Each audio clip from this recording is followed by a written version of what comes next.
Mi prometido me obligó a elegir entre su familia y la mía, incluso en una emergencia médica. Lo dejé y ahora está solo y sin hogar tras enfrentarse con su propio padre. Todo comenzó cuando me comprometí con mi novio de muchos años. Fue un momento feliz, o al menos lo que debería haber sido un momento feliz. Llevábamos 7 años juntos, una relación larga y estable, aunque mirando hacia atrás, me doy cuenta de que la estabilidad no significaba necesariamente que fuera una buena relación. Ambos venimos de familias muy diferentes. Mi familia siempre ha sido pequeña pero unida. Mi madre nos crió sola después de que mi padre nos dejara cuando yo era apenas una niña. Tengo una hermana mayor con la que soy extremadamente cercana. Siempre hemos estado ahí la una para la otra, sin importar lo que pasara. Su esposa es una persona maravillosa y para mí, es como otra hermana. Por otro lado, la familia de mi prometido es mucho más grande, mucho más ruidosa, y en cierto sentido, mucho más exigente. Su madre es el tipo de mujer que siente que todo el mundo le debe algo. Su padre es más callado, pero cuando habla, es solo para reforzar lo que su esposa dice. Y su hermano mayor, bueno, digamos que mi prometido prácticamente lo idolatra. Creció a su sombra, queriendo su aprobación en todo momento. Desde el principio, noté que mi novio ponía a su familia en un pedestal, especialmente a sus padres y su hermano mayor. Al principio pensé que era bonito, que era una señal de que era alguien que valoraba la familia. Pero con el tiempo, me di cuenta de que valorar la familia en su caso significaba que todo debía girar en torno a ellos, que sus deseos y necesidades siempre estaban por encima de todo, incluso de mí. Pero lo ignoré, pensando que era un rasgo menor, algo con lo que podía vivir. Después de todo, nadie es perfecto, ¿verdad? El problema real comenzó cuando nos comprometimos. Mis suegros estaban encantados, su hermano también, y se organizó una gran cena familiar para celebrar el compromiso. Mi madre y mi hermana estaban felices por mí, pero algo en su actitud me decía que no estaban del todo convencidas de que él fuera el indicado. No les gustaba la forma en que, en reuniones familiares, él intentaba monopolizar mi atención o cómo parecía incomodarse cuando pasaba demasiado tiempo con mi familia. Yo, en cambio, estaba demasiado ocupada intentando equilibrar todo, tratando de que ambas familias se llevaran bien. 2 semanas después del compromiso, tuvimos una cena con su familia para celebrarlo, pero su hermano no pudo asistir porque vive en otra ciudad, a más de 300 kilómetros de distancia. Por eso, decidieron organizar otra cena más tarde cuando él pudiera venir. La fecha quedó fijada mucho antes de que mi prometido y yo nos comprometiéramos, así que se trataba más bien de una coincidencia que de una celebración improvisada por nuestro compromiso. Hasta ese punto, todo iba bien. No me importaba tener otra cena con su familia, aunque había empezado a notar que mi prometido insistía en que yo debía priorizar su familia sobre todo lo demás. Pequeños comentarios aquí y allá, pequeñas exigencias disfrazadas de peticiones inocentes. ¿Por qué pasas más tiempo con tu hermana que con mi hermano? Mis padres quieren verte más, no puedes cambiar tus planes con tu familia, mi madre siente que no la incluyes lo suficiente en la boda. Cosas así, pequeñas espinas que se iban acumulando. Pero todo explotó cuando mi hermana tuvo una emergencia médica. Mi hermana había estado teniendo problemas con su visión en los últimos meses. No le dio mucha importancia al principio, pensó que era solo fatiga ocular. Pero luego el dolor comenzó a intensificarse. Fui con ella a varias consultas, hasta que finalmente le diagnosticaron una infección severa en la córnea que, si no se trataba a tiempo, podría perforarla y causarle la pérdida del ojo. Los médicos le dijeron que necesitaría un trasplante de córnea, pero su cirujano estaba fuera del país por unas semanas, así que tendría que esperar. Apenas un día antes de la cena con la familia de mi prometido, mi hermana me llamó en pánico. Su ojo se había perforado. Su esposa estaba trabajando y tenía el teléfono apagado. Mi madre estaba de viaje con su pareja. Así que la única persona que podía estar con ella era yo. Sin pensarlo 2 veces, hablé con mi jefe, pedí permiso para salir temprano y corrí al hospital. Apenas llegué, los médicos ya estaban preparándola para trasladarla a otro hospital donde tenían los especialistas adecuados para realizar la cirugía de emergencia. Durante todo este caos, envié un mensaje rápido a mi prometido explicándole lo que estaba pasando y que, obviamente, no podría ir a la cena esa noche. Su respuesta fue tan indiferente que, en retrospectiva, debería haberme servido de advertencia. Dale mis saludos a tu hermana. No te olvides de la cena esta noche. ¿En serio? ¿Eso era todo lo que tenía que decir? Como si mi hermana estuviera solo un poco resfriada y no a punto de perder un ojo. No respondí. No tenía cabeza para discutir en ese momento. Horas más tarde, ya en el segundo hospital, nos informaron que la cirugía se llevaría a cabo en la noche. Volví a avisarle a mi prometido que no llegaría a la cena, esta vez esperando que al menos me diera un poco de apoyo. Pero su reacción me dejó helada. Me llamó de inmediato, molesto. No preocupado por mi hermana, no preguntando cómo estaba, sino molesto. ¿No puedes simplemente dejarla en el hospital y venir a la cena? Me preguntó con fastidio. No podía creer lo que estaba escuchando. ¿Dejarla sola? Respondí, incrédula. Su esposa puede recogerla después de la cirugía. No tienes que quedarte. Ni siquiera hemos podido comunicarnos con ella. No voy a dejar sola a mi hermana en una cirugía de emergencia.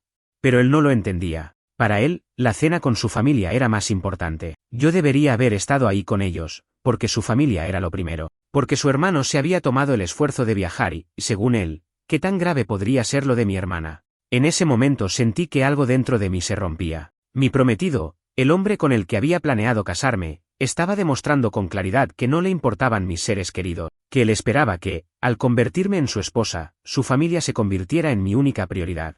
Y si yo no lo hacía, entonces estaba traicionándolo. Esa noche fue una de las más largas de mi vida. Mientras mi hermana estaba en cirugía, yo permanecí en la sala de espera del hospital, con el teléfono en la mano pero sin ganas de ver los mensajes de mi prometido. Me sentía agotada, física y emocionalmente. Miraba a mi alrededor, a otras personas esperando, algunas con expresión preocupada, otras dormitando en los incómodos asientos, y pensé en cómo mi prometido no entendía lo que era estar ahí. No había esperado que me llamara para ofrecerme apoyo. No había esperado que dejara la cena y viniera a acompañarme. Pero al menos esperaba algo de empatía. Algo más que un tono exasperado por arruinar su noche perfecta con su familia. Cuando finalmente mi hermana salió de cirugía, los médicos nos aseguraron que el procedimiento había sido exitoso. Me sentí aliviada, aunque su recuperación aún sería larga y delicada. Su esposa, al fin enterada de lo que había pasado, llegó al hospital corriendo y me abrazó en cuanto me vio. Gracias por estar con ella, me dijo, con los ojos llenos de lágrima. Solo asentí, sintiéndome cansada.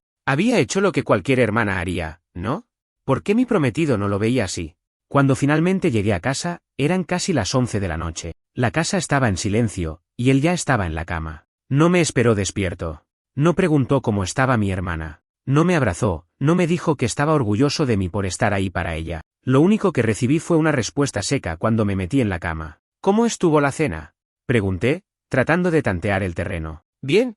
Un silencio incómodo llenó la habitación. Luego, con un tono claramente molesto, agregó, todos preguntaron por ti. Tu ausencia se notó.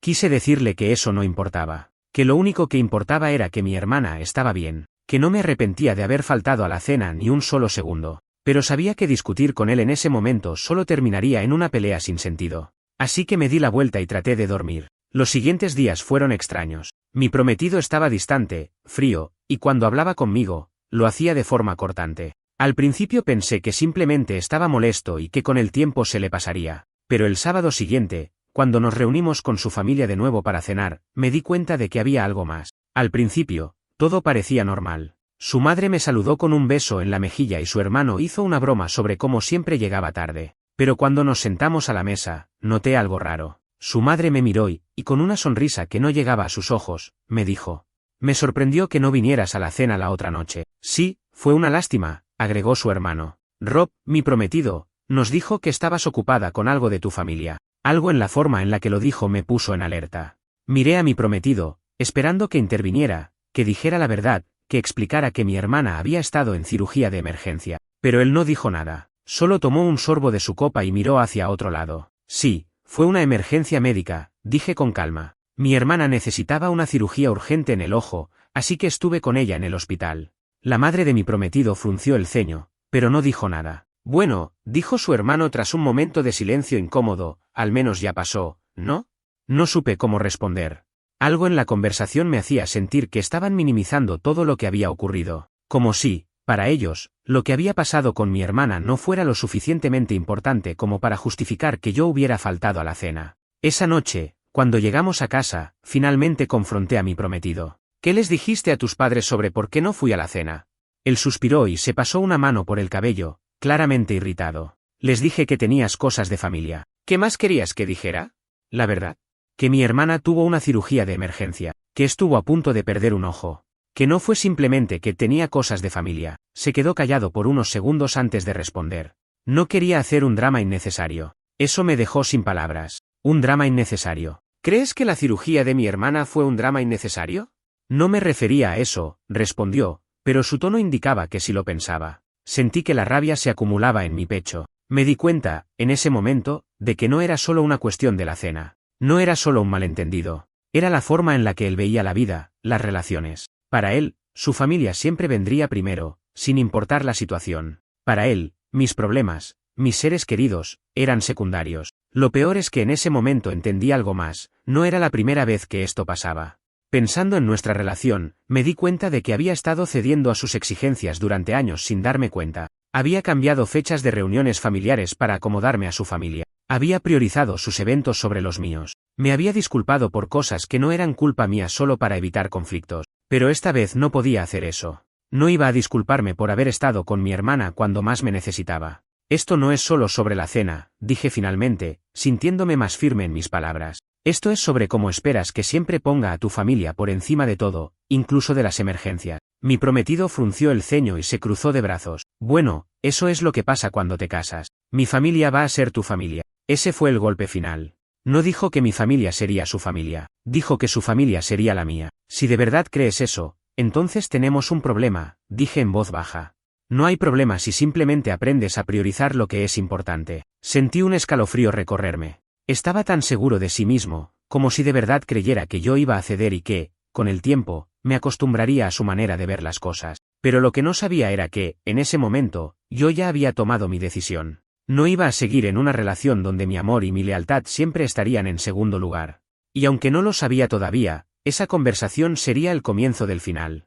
Esa noche apenas pude dormir. Daba vueltas en la cama, mirando al techo, sintiendo un nudo en el estómago que se apretaba cada vez más. Me di cuenta de que llevaba demasiado tiempo ignorando señales evidentes, minimizando cosas que, en retrospectiva, eran enormes banderas rojas. Pensé en todas las veces que había cambiado mis planes por él y su familia. Las navidades pasadas con su madre mientras mi hermana y mi madre celebraban solas. Las veces que pospuse salidas con mis amigas porque él tenía un evento con su hermano. La vez que cancelé un fin de semana con mi madre para atender una reunión sorpresa que su familia organizó sin previo aviso. Siempre había sido así, pero lo aceptaba porque pensaba que así eran las relaciones, compromiso, sacrificio, ceder un poco para hacer feliz a la otra persona. Pero ahora veía que no era recíproco. Siempre era yo la que cedía, siempre era yo la que sacrificaba. Y lo peor es que él ni siquiera lo veía como un problema. Para él, era natural. Era lo esperado. Cuando amaneció, lo observé mientras dormía a mi lado, su rostro tranquilo, como si no tuviera una sola preocupación en el mundo. Sentí una punzada de resentimiento. ¿Cómo podía estar tan en paz cuando yo me sentía como si me hubieran arrancado el suelo bajo los pies? Me levanté con la decisión de no seguir ignorando lo que sentía. Si íbamos a casarnos, necesitábamos una conversación seria, una en la que dejara en claro que yo no iba a desaparecer dentro de su mundo, anulada por su familia. Esperé hasta que nos sentamos a desayunar. Él estaba en su teléfono, como de costumbre, revisando mensajes de su hermano. Tenemos que hablar. No levantó la vista inmediatamente, solo soltó un suspiro, como si ya supiera de qué se trataba. ¿Otra vez con esto?, murmuró, dejando el teléfono a un lado y mirándome con fastidio. ¿Cuántas veces vamos a hablar de lo mismo? Hasta que entiendas, dije con firmeza. No es normal que esperes que ponga a tu familia por encima de la mía. Él se cruzó de brazos y se apoyó en la silla, como si estuviera soportando una carga pesada. No es que los pongas por encima, es solo que mi familia es la prioridad ahora. Así es el matrimonio. No, así es tu versión del matrimonio. Pero en el mío, hay equidad. Hay respeto por ambos lados. ¿Respeto? ¿Ahora estás diciendo que no respeto a tu familia? No los respetas cuando minimizas mis lazos con ellos, cuando insinúas que estar con mi hermana en el hospital fue menos importante que una cena con tu familia. Él soltó una risa sarcástica y sacudió la cabeza. Estás exagerando todo. Nadie te pidió que escogieras entre mi familia y la tuya. Lo miré fijamente. Ah, no. ¿Y qué fue eso de mi familia será tu prioridad ahora? Es lo normal. Lo que cualquier esposa haría. Esa última frase me golpeó como un martillazo en el pecho. Entonces no quiero ser tu esposa. Las palabras salieron de mi boca antes de que pudiera detenerlas. Por un momento, pensé que él no había entendido lo que acababa de decir. Se quedó mirándome, parpadeando lentamente, como si estuviera procesando. ¿Qué dijiste? Tragué saliva. Dije que no quiero ser tu esposa si eso significa desaparecer dentro de tu familia. Él se inclinó hacia adelante, poniéndose serio. No estás siendo racional. Estoy siendo más racional que nunca, contesté sin vacilar. No quiero vivir mi vida así. Estás dejando que tu hermana y tu madre metan ideas en tu cabeza. Esto no tiene nada que ver con ellas, tiene que ver contigo y conmigo. Su mandíbula se tensó.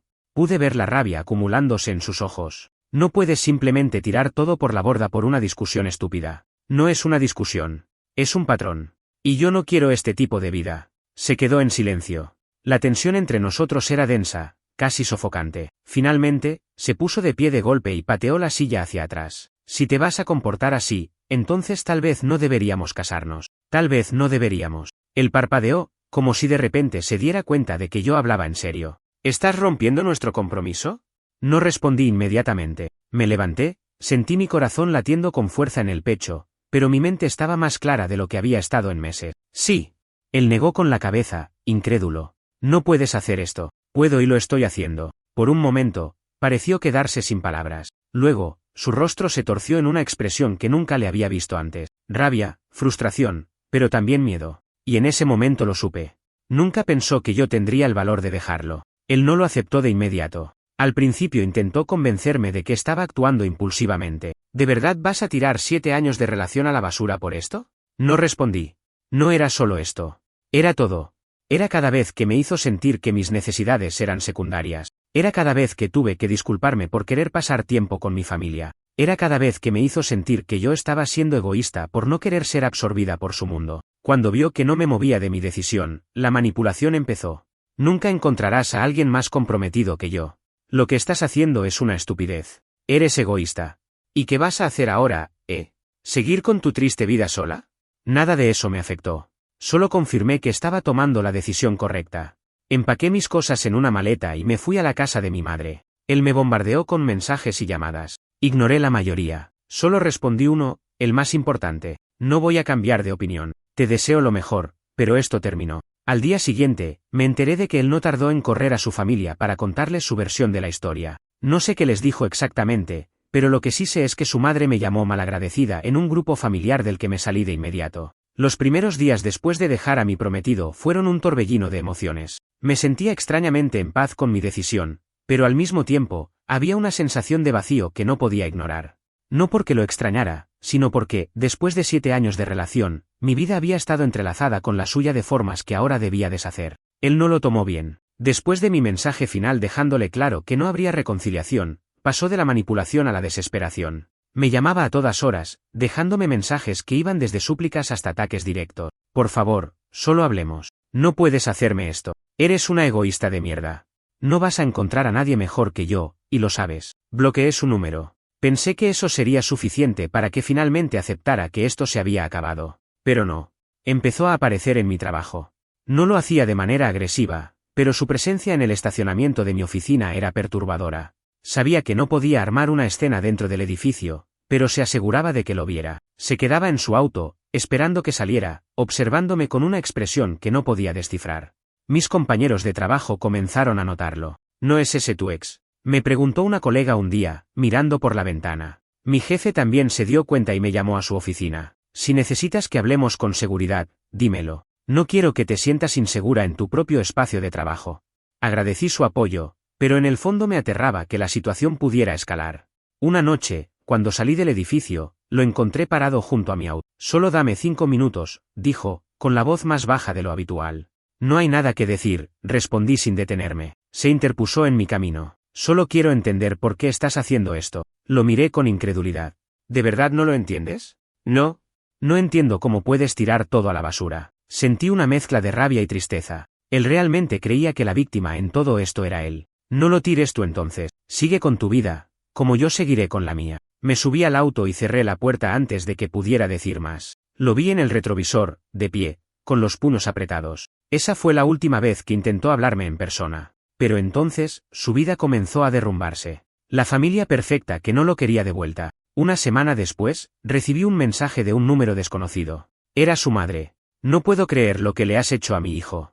Me das asco. Rodé los ojos y la bloqueé de inmediato. No me sorprendía. Sabía que su familia lo apoyaría ciegamente, sin importar qué tan equivocado estuviera. Pero lo que sí me sorprendió fue lo que pasó después. Una noche, estaba en casa de mi madre cuando mi teléfono sonó con un mensaje de su hermano. Sé que probablemente no quieras saber nada de esto, pero quería avisarte que Rob está teniendo muchos problemas con mamá.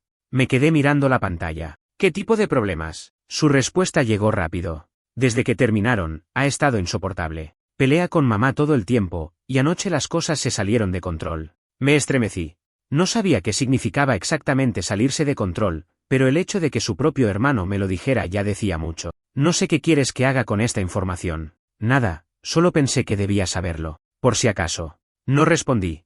Pero al día siguiente, recibí otra actualización. Lo echaron de la casa. Tuve que releer el mensaje varias veces para procesarlo. Mi ex, el mismo hombre que defendía a su familia por encima de todo, que me había dicho que mi vida debía girar en torno a ellos, ahora estaba sin hogar porque su propia madre lo había echado. No sabía si reír o sentir lástima. Después de que su madre lo echara, lo primero que intentó hacer fue irse a vivir con su hermano. Eso tampoco funcionó. Según su hermano, habían tenido una pelea brutal porque él se negó a dejarlo quedarse en su casa. Le dijo que necesitaba aprender a ser un adulto y que nadie iba a rescatarlo de las consecuencias de sus propios actos. Entonces, sin más opciones, recurrió a la única persona que le quedaba, su padre. Su padre era un hombre del que rara vez hablaba. Lo describía como duro pero justo, lo que en mi experiencia significaba abusivo y controlador. Había estado ausente gran parte de su vida, y siempre había hablado de él con una mezcla de resentimiento y admiración. No sabía exactamente qué esperaba al ir con él. Tal vez pensó que su padre lo acogería con los brazos abiertos, que le daría un lugar donde quedarse, que lo ayudaría a recomponerse. Pero no fue así. Su hermano me envió un último mensaje días después. Intentó quedarse con papá. No duró ni una noche. Se pelearon, y papá prácticamente lo echó a patadas. No supe cómo responder. Después de años de poner a su familia en un pedestal, después de priorizarlo sobre mí, después de insistir en que eran lo más importante, ahora estaba solo, sin casa, sin apoyo, sin familia. Y yo, por primera vez en mucho tiempo, no sentí ni una pizca de culpa. Lo que sentí fue libertad. El desenlace que nunca imaginé. Los días pasaron, y aunque su historia se convirtió en una especie de rumor entre nuestras amistades en común, yo seguí adelante con mi vida. Fui a visitar a mi hermana, que estaba recuperándose increíblemente bien de su cirugía. Por primera vez en meses, me sentí presente, me sentí en paz. No tenía que mirar el teléfono esperando una pelea, no tenía que justificar mis decisiones ni sentirme culpable por no priorizar a alguien que nunca me priorizó a mí. Una noche, mientras estaba en casa con mi madre, me llegó un último mensaje de un número desconocido. Lo siento. Era él. No respondí. No tenía nada que decirle. Después del último mensaje que recibí de él, me pregunté si finalmente había entendido lo que había perdido. No respondí. No tenía nada que decirle. Pero dentro de mí, una parte pequeña de mí se preguntaba qué estaría pasando por su mente en ese momento. Sabía que estaba sin hogar. Sabía que su familia lo había dado la espalda. Sabía que su círculo de amigos en común con los que alguna vez compartimos había comenzado a alejarse también. Y lo más importante, sabía que nada de esto era mi culpa. Sin embargo, su presencia todavía rondaba mi vida de formas inesperadas. Un par de amigos me escribieron con noticias de él, probablemente pensando que me importaba más de lo que realmente lo hacía. Lo vi en el bar de siempre, parecía un desastre. Está viviendo en moteles baratos, se ve acabado. No sé qué le pasa, pero no es el mismo. Por mucho que traté de desconectarme de su vida, las actualizaciones seguían llegando. Al principio me incomodaba, pero luego me di cuenta de que todo esto no era más que una confirmación de lo que ya sabía. Él nunca aprendió a lidiar con las consecuencias de sus acciones. Y ahora, por primera vez en su vida, no había nadie que lo salvara. Una noche, mientras estaba en casa con mi hermana y su esposa, disfrutando de una película y unas copas de vino, mi teléfono sonó. Un número desconocido. Lo ignoré. Minutos después, otro mensaje entró. Por favor, contéstame. Solo quiero hablar. Mi hermana vio mi expresión y supo de inmediato de quién se trataba. ¿Es él? Asentí, soltando un suspiro. Está buscando algo de lo que aferrarse. No le des la oportunidad, dijo su esposa. No después de todo lo que hizo. No tenía la menor intención de responder. Pero me molestaba que, incluso ahora, aún intentara arrastrarme de vuelta a su desastre. No era mi responsabilidad arreglar su vida. Al día siguiente, mi madre me llamó. ¿Qué pasa con él? Me ha estado llamando. ¿Qué? Pregunté, confundida. ¿Por qué te llamaría a ti? No lo sé, pero me pidió que te dijera que habláramos. Que cometió un error. Me froté la sien, sintiendo un nudo de frustración en el pecho. No voy a hablar con él. Y no tienes que hacerlo. Pero pensé que deberías saberlo. Sabía lo que estaba haciendo. Estaba desesperado. Buscaba cualquier forma de meter el pie de vuelta en mi vida, esperando que yo fuera su salvación ahora que no le quedaba nadie más. Pero ese barco había zarpado hace mucho. Lo bloqueé en cada plataforma posible. Aseguré mi privacidad en redes sociales. No quería dejar ningún resquicio abierto, porque si algo había aprendido en todo este proceso, era que algunas personas solo buscan redimirse cuando ya no tienen otra opción. Pensé que después de bloquearlo finalmente se rendiría, que al ver que yo no caía en su juego, se alejaría y dejaría de buscarme. Pero entonces, unos días después, recibí un mensaje de su madre. ¿Te das cuenta de lo que le hiciste a mi hijo? Está en la calle. No tiene nada. Y todo por tu egoísmo. Reí con incredulidad. ¿Es en serio? Dije en voz alta, mostrándole el mensaje a mi hermana. Están desesperados, respondió, rodando los ojos. Cuando todo les salió mal, ahora te culpan a ti. No respondí. No había nada que responder. Pero lo que sí hice fue investigar un poco. Contacté a una de nuestras antiguas amistades en común, alguien que aún tenía contacto con él. Y lo que me contó me dejó atónita. Después de que su madre lo echara, su padre no lo aceptara, y sus amigos ya no quisieran lidiar con él, terminó viviendo en un auto prestado. Había estado pidiendo dinero a conocidos, mendigando favores de cualquier persona que aún le hablara. Pero nadie quería ayudarlo más. Su hermano cortó completamente el contacto con él después de una última discusión. Su madre, cansada de su actitud, dejó de contestarle. Incluso su padre, el mismo que le metió en la cabeza todas sus ideas misóginas, lo rechazó completamente. Ahora estaba solo. Unos días después, mientras estaba en una cafetería con mi madre, vi algo que me dejó helada. Él estaba ahí. Estaba sentado en una mesa, solo, con la mirada perdida. Se veía cansado, descuidado, como si no hubiera dormido bien en días. Tenía el rostro pálido, con barba desaliñada y ojeras profundas. Por un momento, una parte de mí sintió lástima. Había sido mi prometido. Habíamos compartido años juntos, pero luego, lo recordé todo. Recordé la forma en la que me había hecho sentir insignificante. Recordé la manera en que me exigía que su familia fuera mi prioridad, mientras él jamás consideró la mía. Recordé el desprecio en su voz cuando me dijo que eso es lo que cualquier esposa haría. Y cualquier rastro de lástima desapareció. No estaba ahí porque la vida lo había tratado mal. Estaba ahí porque él mismo lo había causado. Me di cuenta de que no necesitaba verlo sufrir para sentirme validada. No necesitaba una disculpa. Lo único que necesitaba era seguir adelante. Me levanté de la mesa y salí de la cafetería sin mirar atrás. Porque algunas personas solo entienden lo que han perdido cuando ya es demasiado tarde. Después de verlo en la cafetería, me di cuenta de algo importante, ya no me afectaba. No sentí rabia, no sentí tristeza, solo indiferencia. Y esa fue mi verdadera victoria. Los días pasaron, y él desapareció completamente de mi vida. No más mensajes, no más llamadas, no más intentos de contacto a través de amigos o familiares. Era como si finalmente hubiera entendido que no había forma de volver. Mi familia y amigos también dejaron de hablar de él. Era como si se hubiera convertido en un fantasma, alguien que una vez existió en mi vida, pero que ahora no era más que un recuerdo distante. Me enfoqué en mi hermana y su recuperación. Cada vez que la veía más fuerte, más saludable, me daba cuenta de que había hecho lo correcto. Me quedé con ella cuando más me necesitó, y jamás me arrepentiría de eso. Pero la historia de mi ex no había terminado del todo. Un día, meses después de nuestra ruptura, recibí un mensaje inesperado de su hermano. No sé si te importa, pero pensé que debías saberlo. Lo arrestaron anoche. Me quedé mirando la pantalla, sin saber cómo reaccionar. ¿Por qué? Peleó con nuestro padre. Se golpearon en un bar. Alguien llamó a la policía y lo arrestaron por agresión. Me quedé en silencio por un momento. ¿Qué pasa?, preguntó mi hermana al notar mi expresión. Lo arrestaron. Ella levantó una ceja, sin ninguna sorpresa en su rostro. Bueno, era cuestión de tiempo. Y tenía razón. Su caída había sido inevitable. Siempre había buscado la validación de su padre, y cuando su mundo se derrumbó, trató de aferrarse a él. Pero en lugar de apoyo, encontró rechazo. Finalmente, su hermano me envió un último mensaje. Mamá no quiere saber nada de él. Papá lo odia. Yo ya no quiero tenerlo en mi vida. Creo que esta es la última vez que escucharás su nombre. Leí esas palabras una y otra vez. La última vez que escucharás su nombre. Sentí un alivio que nunca había sentido antes, porque por fin, todo había terminado. A partir de ese día, nunca más escuché de él. Pasaron los meses. Volví a encontrarme conmigo misma. Comencé a salir con nuevas personas, no con la intención de buscar una relación, sino simplemente para recordarme a mí misma que había vida más allá de él. En un momento de reflexión, pensé en cómo pude haber sido yo la que se quedara atrapada en esa vida. Pude haber sido yo la que se casara con alguien que jamás me pondría en primer lugar.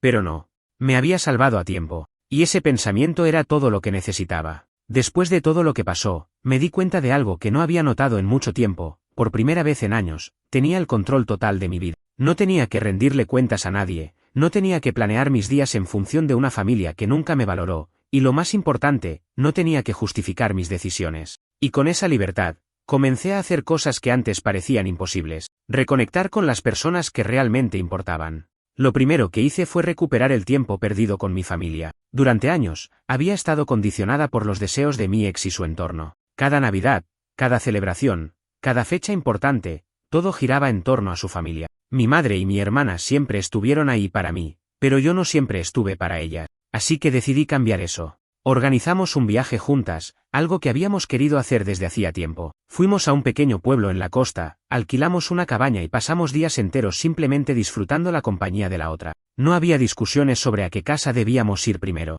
No había presión para cumplir expectativas. Era solo paz. Y fue en medio de ese viaje cuando finalmente entendí algo. Siempre había tenido una familia, solo que me había olvidado de valorarla por priorizar a la equivocada. El cambio más grande que experimenté después de la ruptura fue la sensación de seguridad. Mientras estuve con él, siempre existía ese miedo constante de hacerlo enojar. No en un sentido de violencia física, sino en el hecho de que cualquier pequeña decisión mía que no se alineara con sus deseos podía terminar en una discusión. Si pasaba demasiado tiempo con mi hermana, él se molestaba. Si no respondía a sus mensajes de inmediato, se impacientaba. Si no estaba completamente disponible para su familia, me llamaba egoísta. Ahora, nada de eso existía. Podía hacer lo que quisiera, cuando quisiera. Mi vida me pertenecía de nuevo, y esa libertad era algo que nunca volvería a sacrificar. Poco después de nuestro viaje, una de mis antiguas amigas en común con él me escribió: «Te va a parecer absurdo, pero hace poco escuché que Rob está intentando rehabilitarse. Le respondí con un simple «¿A qué te refieres?». Está diciéndole a la gente que ha cambiado, que se ha dado cuenta de sus errores, y que quiere recuperar todo lo que perdió. Está convenciendo a algunos de que está listo para hacer las cosas bien. Rodé los ojos al leer eso. Había un patrón claro en su comportamiento. No se arrepentía porque realmente hubiera entendido el daño que hizo. Se arrepentía porque no tenía otra opción. Había perdido a su familia. Había perdido su hogar.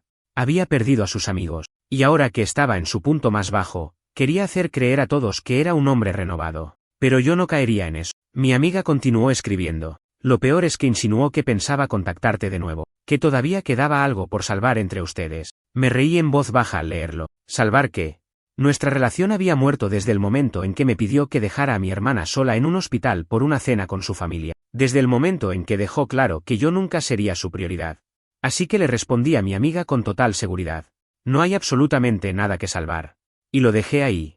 Porque si algo había aprendido, era que algunas personas solo buscan redimirse cuando se dan cuenta de que están completamente solos. Y eso ya no era mi problema. El día en que finalmente sentí que mi historia con él había terminado no fue el día en que lo dejé, ni cuando su familia lo abandonó, ni siquiera cuando lo arrestaron. Fue un día completamente ordinario, meses después, mientras estaba sentada en mi café favorito, disfrutando de un café sin prisa. Me di cuenta de que ya no pensaba en él. No lo veía en cada decisión que tomaba. No me preocupaba por lo que él podría estar diciendo de mí. No me preguntaba qué estaría haciendo. Simplemente dejó de importar. Semanas después de que escuché que estaba tratando de convencer a la gente de que había cambiado, ocurrió lo inevitable, intentó contactarme nuevamente. Estaba revisando mi bandeja de entrada de Instagram cuando vi una solicitud de mensaje de una cuenta nueva.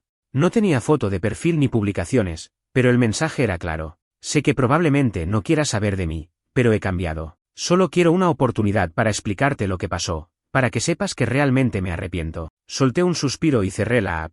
No sentí enojo. No sentí tristeza. No sentí nada. Porque su arrepentimiento no tenía valor para mí. No me importaba que lo sintiera. Lo que importaba era que yo había seguido adelante. Y así como había llegado, el mensaje se quedó ahí, sin abrirse, sin responderse. Lo bloqueé de inmediato y volví a mi café, sin darle más importancia. No necesitaba darle cierre a alguien que nunca lo mereció. Cuando todo esto comenzó, no me di cuenta de cuánto había perdido de mí misma en esa relación. Había cambiado mis prioridades, había dejado de lado cosas que me hacían feliz, todo para tratar de encajar en un molde que nunca fue hecho para mí. Pero ahora, todo eso quedó atrás. Empecé a retomar viejos hobbies que había abandonado. Reforcé mis lazos con mi familia y amigos. Volví a hacer planes sin sentir que debía pedir permiso a nadie. Y, sobre todo, volví a sentirme libre. Con el tiempo, conocí a nuevas personas, no porque estuviera buscando a alguien, sino porque por fin tenía espacio en mi vida para cosas nuevas. Me reencontré con viejas amistades y me di cuenta de lo mucho que me había aislado sin darme cuenta. Aprendí a poner límites. Aprendí a decir no sin culpa. Aprendí que mi valor no estaba en cuánto podía sacrificar por otra persona, sino en cuánto podía valorarme a mí mismo.